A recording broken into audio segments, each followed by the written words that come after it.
Hi there, and welcome to episode number 124, where I talk with Dr. Sujatha Kakada from the Amrtasiddhi Ayurvedic Center in Bali about autoimmune disorders. And we share the wonderful wisdom from Ayurveda about how autoimmune disorders manifest in the body and how Ayurveda treats them. So please stay tuned.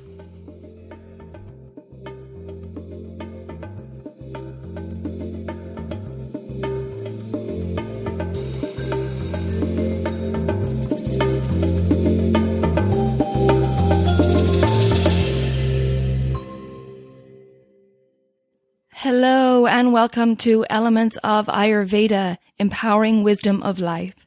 I'm your host, Colette, and in this podcast, I hope to empower you to take charge of your own health by sharing the holistic teachings of Ayurveda, the ancient healing tradition from India. We will also discuss topics like health and wellness, nutrition, yoga, fitness, meditation, breath work, and much more, as well as interviewing lots of inspiring people along the way. My humble wish is to help you to connect to your true nature, to Mother Nature, and to each other. If you like the content, be sure to subscribe to the show, and the new episodes will automatically download for you to enjoy. If you're new to Ayurveda, I recommend you listen to the first couple of episodes where I do an introduction to Ayurveda and the mind-body types. I've also set up a Facebook group for us to connect and to support each other, and I'd love for you to join me over at Elements of Ayurveda podcast group. And now here's the show.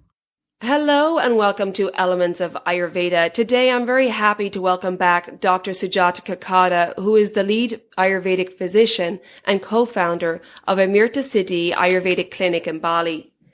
Dr. Sujatha completed her Ayurvedic degree in India before relocating to Bali in 2004.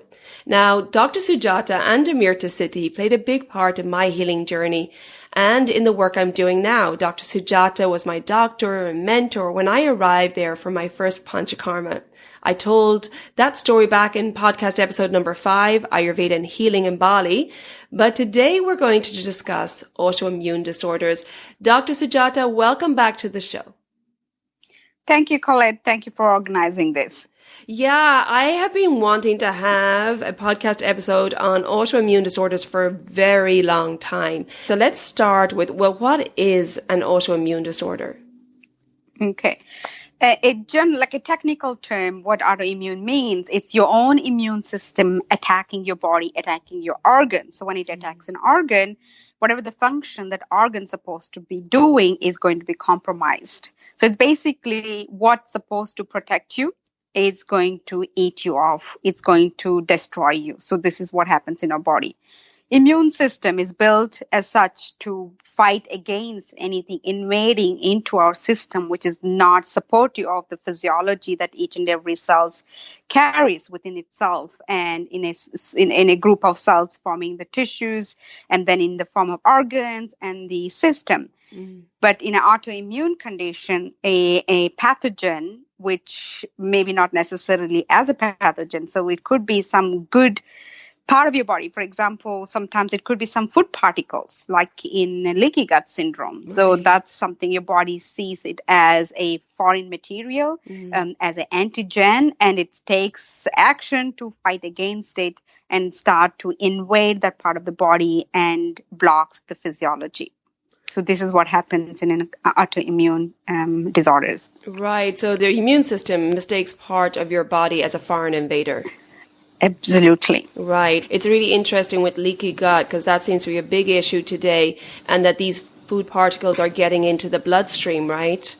Yes, where it should not be, because the food need to be absorbed through your, villi, through the capillaries, and should be carried through the portal or vein and should be dropped into your liver. And there the further process takes place, and then it's circulated into your heart, and from there, the further circulation takes place. But instead of that, in leaky gut, it directly permeates through the walls of the intestine into the bloodstream, into the abdominal cavity, and starts with the lymphocytes, which is in your abdominal cavity, sees this particle, which are not in the form that, these particles should not be, food particles should not be floating around in abdominal cavity.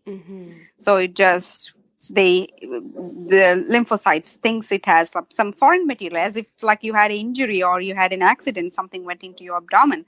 So it's like that. So it's a microparticle triggers these reactions, your body start to attack. Yeah, and I guess the problem comes down to why are the food particles permeating through these walls of the intestines? And that comes down to our tissues, right? And the formation of our tissues in the first place. Yeah, absolutely. So, it can be, various things can be going. And the gut is a one issue. So once these kind of particles, which in Ayurveda we call the word ama. So ama is a substance which mimics like toxin as a result of it's been not processed or digested well in your intestines and not absorbed by your tissues and not being used. It's like the substance which can have a form that can be used by the body, but when it is not processed well, so they can accumulate around the tissues, within the tissues, and then they just not in the form. They, like you can simply say, it's not broken down into its finest form that your tissues can or the cells can receive it and use it for what it's supposed to be doing, repairing and producing energy. So such a particle is called ama, because the particle which makes ama can be returned into partly into the nutrition and partly can be eliminated, which has no purpose in our body. Okay, and I guess just to explain to people how ama is formed in the first place. Ama happens, the one most important cause is deficiency of your digestive fire or the agni, or your capacity to digest the food properly in your gastrointestinal tract. So this can happen from various reasons. The simple one being your body not producing all the digestive enzymes, hydrochloric acid, bile juice in a right amount when it compared to the kind of food you're eating. So in Ayurveda, that's why we give utmost importance to say that eat according to the capacity of your Agni and eat for your constitution. So when we eat food which are not supportive to your constitution, it's almost like those food have no purpose in your body. So that means those food, when they don't have the purpose, you still ingest them. So that means it need to stay in your body. Body is very smart. Like it knows how to eliminate what it doesn't need. But sometimes we do things to go against that. For example, taking a Pitta constitution, spicy food, for example, they don't have much role in their body. Because natural balance of the body is this spicy food, it's heating, it increases Pitta energy inside the body. So when people eat this kind of spicy food, they get diarrhea. So body takes care of the method just to eliminate it out of its body because it's very intelligent. It knows what to do. But we don't listen to that process. Maybe we take medication to block that process of what body want to release naturally. So then we keep that heat inside. That's ama. Because body has no use in a Pitta body to use that heat. Right. Everything has to have a cycle that it goes through. And when there's an accumulation, then there's an issue. Yep. Okay. So ama is formed from digestive issues, and there can be various things that cause this ama or toxins to be formed. And then if it's not broken down and used by the body in reparation or in producing energy, then it accumulates. So if we could talk a little bit about how this ama causes problems in the body and how an autoimmune disorder manifests in the body. So, ama is a substance which is not in the form that your body can use it, nor the body was able to eliminate it. It's like in a limbo state. It has got no clear definition and no purpose in the body yet. But we could give a purpose and a definition to that thing when we take care of your Agni in different levels of the body. So when this ama, it floats around in your circulatory system, in your lymphatic system. So what happens is this ama, the stages of manifestation of the disease. So we say that in the beginning, this ama get chaya. So that means it start to accumulate in the body. So here it start to accumulate in your colon, digestive system, right? So when that gets accumulated, you don't take care of it. Usual symptoms that you see, one is like when you wake up in the morning, if you have ama in your gut, you would have a white coated tongue. So you may feel a bit mucousy in your throat, or maybe feel very bloated stomach, or feel a bit acidity in the morning. This would be an early sign of that ama accumulating in your gut. When you neglect that, and over a period of time, when we do activities like in exercise, running, doing hot and cold therapy, steaming, all those things, this creates a process in the body called koshta to shakagati, meaning from the center of the body. Koshta is your digestive tract. And from there, it moves to the periphery into the deeper tissues, that into your tissues and skin and organs and all those things. When this ama moves, forcefully moves, because body has got a mechanic from flowing from higher concentration to the lower concentration. So when we do a steam therapy, channels opens up, it moves. When we exercise, the circulation is high, your heart rate is high, so it creates the force and it moves things. It forcefully we move these things. So when this goes into the channels or nadis and shrotases, so they circulate and they need to, the next stage of, in the manifestation of the disease, it aggravates in certain areas. So it means it becomes full and it's needed force to move. And then there's a stage in the disease manifestation we call sthana samshraya. That means it's getting lodged in certain part of the body. And this lodging is not random. So this lodging takes place with the body's weak area. So you could have a physical weakness due to injury, overusage, trauma, where there is a weakness, this accumulated ama. And also the ama can be influenced by different doshas, by the vata, pitta, kapha. So based on what doshas, what ashrayi, that means the doshas which has got a dependency to different dhatus. So based on that, this ama can gravitate either weak area of your body, depending on what dosha is being influenced by the ama, and also emotions. Certain organs create an energetic gravitation to certain emotions. So, and for example, if you're suffering from grief and sadness, your lung is a weak area. When you have lots of anger and frustration, your liver is a weak area. And if you suffer from constant fear and worry, your bladder could be a target. So this circulating ama by our day-to-day activities can go and accumulate there.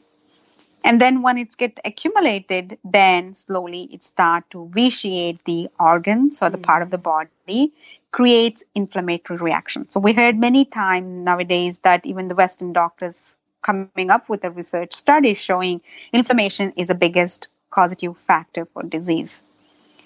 But Ayurveda goes even back. What creates the inflammation? That inflammation is created by ama.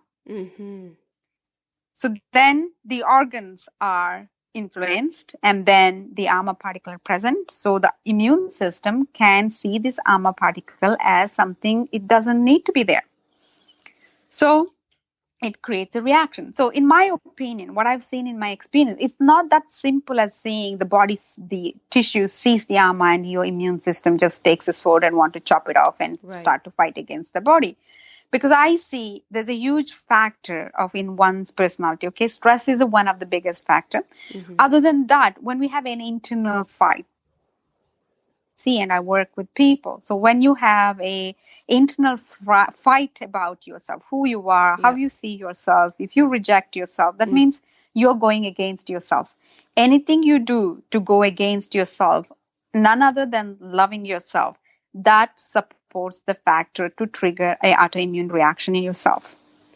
I absolutely agree with that. I think if you're not living in your true nature, if you're not aligned with your true nature, that has a massive effect. And it's something, of course, we can't measure, but I absolutely agree with you on that. I think that has a huge effect on our body.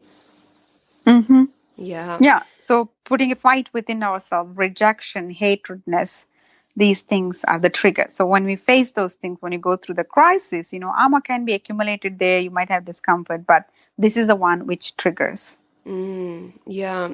And it's so interesting. This 6 stages of disease from Ayurveda is just amazing wisdom, and it just so logical. And just to let people know, I have done a separate episode going into detail on that. I'll link it in the show notes. So when then Ama goes into the cells, and I guess it changes the cell structure and the information in there as well. Yeah, it influences the internal cellular metabolism, the physiology. And then if it affects a group of cells, and then a tissue is affected, and the tissue is affected, few tissues are affected, then the organ's not going to do its function well. Right. And I was researching for this episode and found out there's over 80 different types of autoimmune disorders, ranging from like diabetes, psoriasis, MS, lupus, Hashimoto's, inflammatory bowel disease. And it's interesting that some of them could be localized and some affect the whole body. And then I was looking at the early symptoms. Of course, there's such a vast array of autoimmune disorders, but the early symptoms, I guess, that they've kind of broken it down to is fatigue, achy muscles, swelling and redness, low-grade fever, trouble concentrating, numbness and tingling in the hands and feet, hair loss and skin rashes. And what pops up for me when I look at that, I'm like, that's a lot of Vata and Pitta. So can we talk a little bit about the influence of the doshas, or maybe the influence of Ama on the doshas, or how that works in an autoimmune disorder? Yeah, so, the lot of the symptoms you can see as Vata and Pitta, but underlying, if you see the whole symptom, it's a common symptom that we experience when we have a fever and flu going on. Right. The body aches, right? Yeah, so like lethargy, heaviness, brain fogginess, your digestive system doesn't work. So it's basically the body thinks it has an infection and it's going to fight. So when our immune system is alert, so all the other things are not going to work. Right. So it's like you have a war going on. There's no entertainment. There's no joy. There's no fun. There's not events going to happen. So it's the same thing inside our body. So when body feels threatened, everything else is going to be put halt, and just the only survival mechanism is on. So if you want to look into the space of Vata, Pitta, Kapha, so basically what happens is you have generally saying you have an Agni Dushti.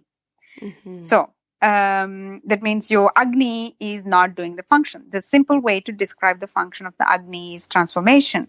So that is a constantly transformation of our existence, your body, for the life to sustain. The food we eat need to be turned into energy and repairing. That's the transformation what we see from food into existence of ourself and our energy and our vitality. Vata in that way helps to take all the things, move everything, move the nutrients, move the enzymes, and move the secretions, move the moisture in our body, all these things. So when the Agni is not working well, then Ama forms. Ama primarily has a nature very close to the Kapha. So that means it's become sticky and stagnant. So when that sticky and stagnant happens, it blocks the shrotas or the channels. So when the shrotas and channels block, the Vata finds it, the ways of the Vata's movement is going to be blocked. Vata is healthy and happy when it can flow smoothly in all your micro channels, what we call nadis. And nadis, you can look into something intercellular space, the space between each cells where the interaction constantly takes place, the nutrients, nerve impulses, and all those things. So the channels are blocked because it's accumulated with Ama. So Vata it's almost like if you see in a traffic jam, or if you have a little rat runs out and ends up in a traffic jam, it's get panicked and runs around, hits a corner and he has no way. So the Vata feels literally like that inside us. And that's the feeling of stress. The stress is nothing but the flow of energy not happening. Our senses are not able to coordinate with each other and process the information in a right way. So Vata gets blocked. Kapha is blocking the channels, and this Vata is getting, overexcited, and it doesn't have a flow. So when that happens, and then with the increased Vata and the increased dampness or wetness, your fire cannot exist. So to imagine like you have a rain pouring and you have a strong storm happening, how are you going to protect your Agni? Right. So the Agni sleeps, so everything come to an halt. So there's no processing happening. Everything becomes stagnation. So that's why the people experience those symptoms of, foggy brain, heaviness, lethargy, ache, pain, temperature sometimes, constantly you have a flu symptom. So simply to define that you're going through a process of flu. Yeah, absolutely. That's exactly what those symptoms are. Thank you for that explanation. That was great. And how does Ayurveda treat autoimmune disorders? How, if you had somebody coming into the clinic, into Amrtasiddhi, what would that process be? I work with people together in their body and their mind also. So I have a good conversation with them to understand what is going on. Some people are aware and some people, they are not aware of what they're going against themselves. So sometimes it could be that it's not internally they feel rejection towards themselves. Maybe there is an external rejection of them in relationship, work, and anything. So they constantly feel rejected. Right. But they go home and feel that rejection. So, this is also could be one possibility. So I work on the mind level to find them a way that they can accept and not be in resentment or not feeling not enough, all those challenges that we all face one or other time in our life. And then I would put them on a panchakarma, depending on their mental power and the physical power, to clean the ama from the system. So once the ama is cleaned, and then you don't want to have any trigger factors. Say, for example, if you have a leaky gut syndrome or your digestive system is not working. So you might, through the panchakarma, clean all the ama which is accumulated outside of your gut in your deepened tissues and stuff. But if you have a process that's creating constantly ama because of low Agni, you need to correct that with herb, with a strict diet, with right lifestyle and all those things. So that means there's no more ama happening, and mentally you work in connecting to yourself and connecting to that inner wisdom and finding peace and balance, letting go what you need to let go, and to be with your true self. Once this can be achieved, and then slowly, medicines and all those things start to repair the cells which is damaged by the autoimmune functions of your body attacking your own cells. And then slowly, when you don't have the trigger of ama, you don't have the trigger of your emotions to trigger the autoimmune factors, and no inflammation factors, cells are healing, then that's the way your body starts to heal. So we basically create an environment. There's no need for your body to fight against yourself. Right. It's so interesting on a physical and emotional level. And if you could explain to people a little bit about, I've talked about panchakarma before, but just to explain for those if they're new to it, what in summary is that process? Panchakarma is a process. It includes 5 different methods of purifying your body from aggravated dosha or increased ama from your body, depending on what dosha, what kind of ama your body has in excess. We use, one of the different techniques, or sometimes even all of the techniques. And it involves a preparatory stage. You cannot remove anything without planning and giving a guideline to your body. And in order to make changes, your body need to be relaxed. You cannot remove anything out of your system that you don't need when you're stressed, because stress means everything is tight and blocked in in your body chemical level, your cellular levels. How can you remove anything when it's tight and hard and dry? Right. So you want to relax your system first. So that we achieve through internal oleation. That means in ingesting different forms of fats.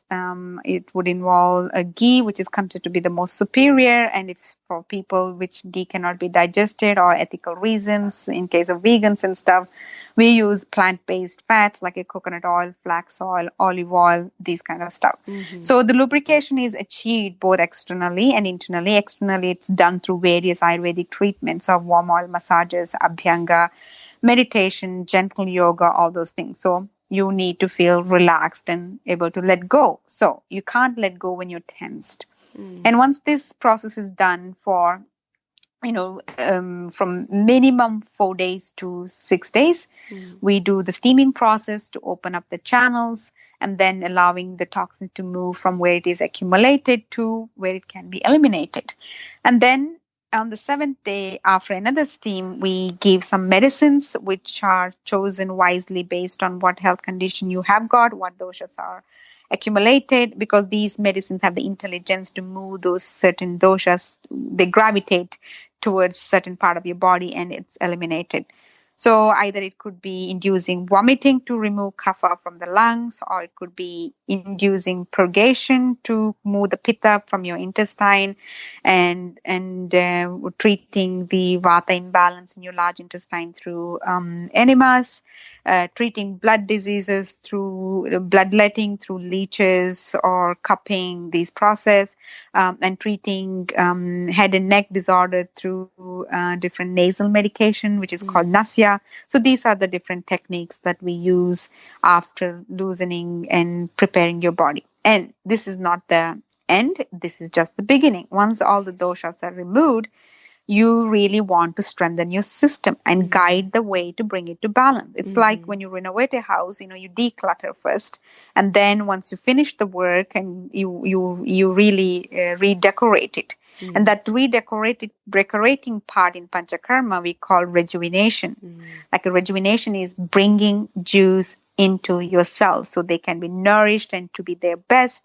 And once each and every cell is happy and gets everything what it needs, if it knows to function well, the whole system is going to function well. Yeah. So this is how. So Panchakarma is a process bringing balance to each and every cell of your body so it can do what it needs to do. Because each and every cell has an intelligence to preserve health and maintain health. But when we don't create the right environment for it, it suffers. And at some point, when we do constantly wrong things, in Ayurveda, we use a word called prajnaparada, which is going against your consciousness. We know certain things doesn't work for me or not right, but we go against that. Right.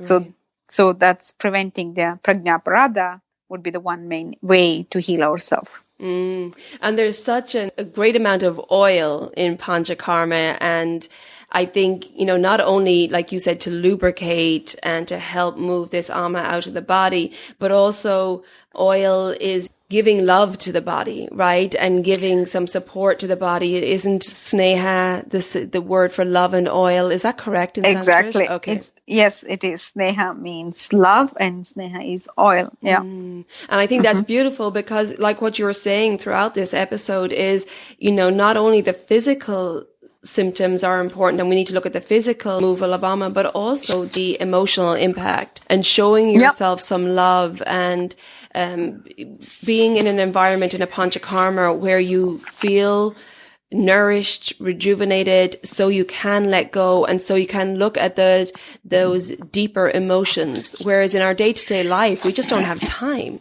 to reflect on that, right? And Panchakarma, as it loosens ama from your physical body, it definitely loses ama from your emotional body. You don't really need to do much. It just, buy one, get one free. There you go. And I do think, it's so important for everyone to experience like a Panchakarma, to go away to, like I went to Amrtasiddhi for those 21 days. I felt so nourished and it gave me the time and the space just to be with myself, and which is a luxury and is very rare these days. And I think that's so important, particularly if you have an autoimmune disorder, is to give yourself the time and space to heal. Yep, definitely. We need to reflect back, go inside us and see, because the answer is there. Right. Because, there's many causes for an autoimmune disorder, but a lot of it could be stress. It could be the Western diet, right? Inflammatory foods, the bad fats, the sugar. It could be environmental. So almost taking ourselves out of our normal life to heal, I think is really, really important and essential. And I think just, maybe we could chat a little bit about, Dr. Sujatha, some things that are important in regards trying to take yourself out of stressful situations or preventing stress in your life, which can be challenging these days. But I think that's important as well, right? Looking at your diet, making sure your digestive fire is working well. Like you talked about earlier, eating according to your constitution. Yeah. your body and mind is constantly has an impact from external world, and we have an internal world which trying to maintain balance. And if we don't give the external circumstances, whether it's the food you choose, the people you hang out, the place you live in, all those things constantly influencing. If it is not conducive, like say more than 50%, if it is not conducive to a healthy balance, then the internal system is going to collapse. Right. And that's how we end up having, the primary symptoms of, as I described, the AMA is if you start seeing coated tongue, you feel foggy brain, you wake up feeling bloated, or you constipated, lethargic. This is an early sign that the body is saying that, I'm getting sluggish, I'm not getting what I needed.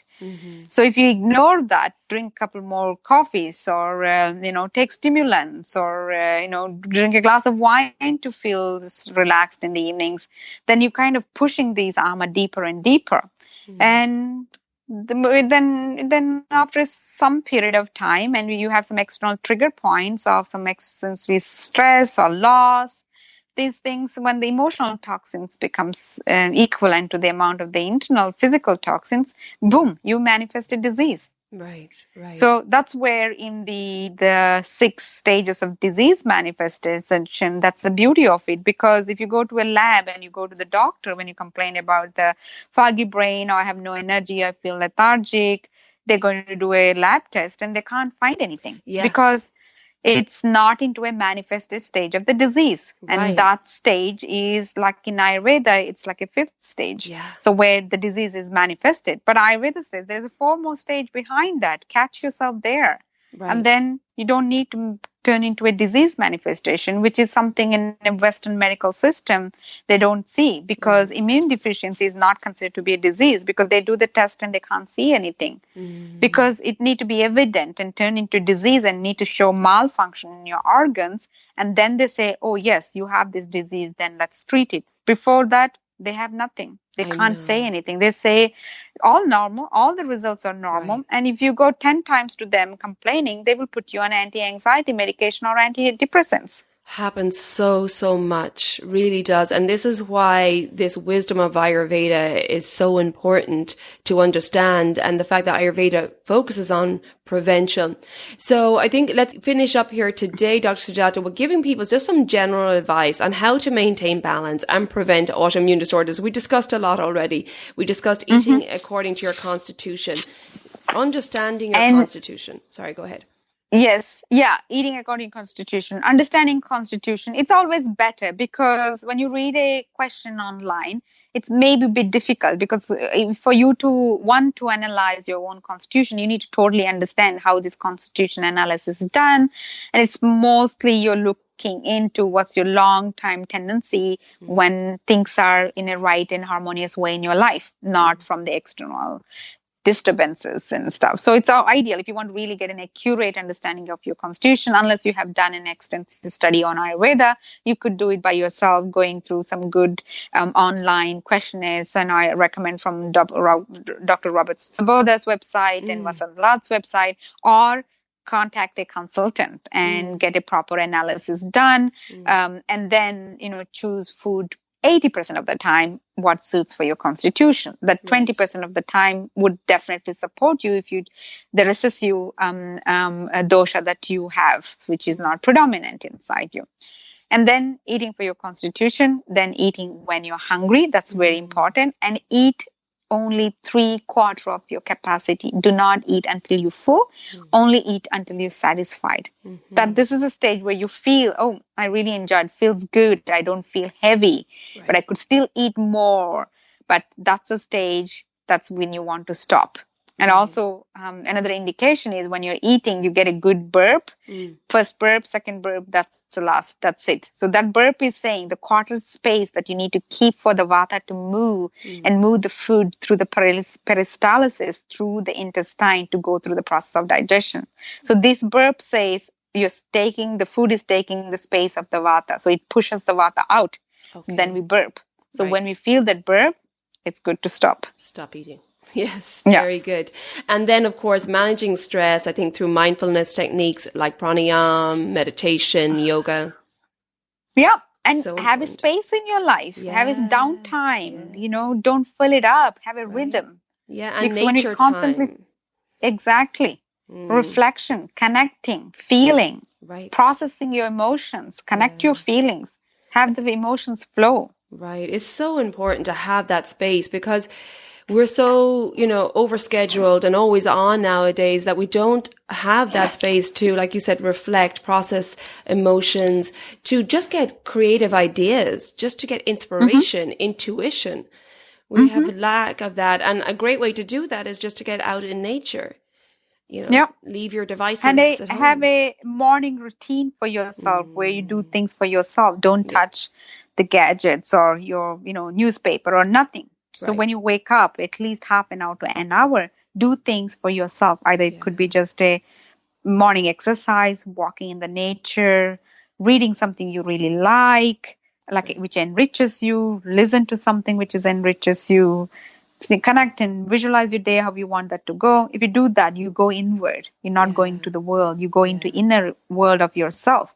That gives lots of things. So with this, doing all these things, taking a space and reflecting, you can achieve much more than what you've been achieving by racing. Exactly. I know, right? And we tend to think the opposite but by nourishing yourself first, you'll be able to give more to others and to produce more and to be more connected. And, of course, doing your dinacharya and definitely a nighttime routine. I think that's really important too. I've talked about that a lot on the podcast, but they're all great tips. Great. Such a great discussion today, Dr. Sujatha. And now I'd love for you to tell the listeners where they can find out more about you, your clinic, your Panchakarma treatments, and lots of other treatments that you offer. Okay, thanks, Colette. I enjoyed, talking and sharing and, scratching our brains to what else is there. People can reach us, our center called Amrtasiddhi Ayurvedic Health Center in Bali, Ubud.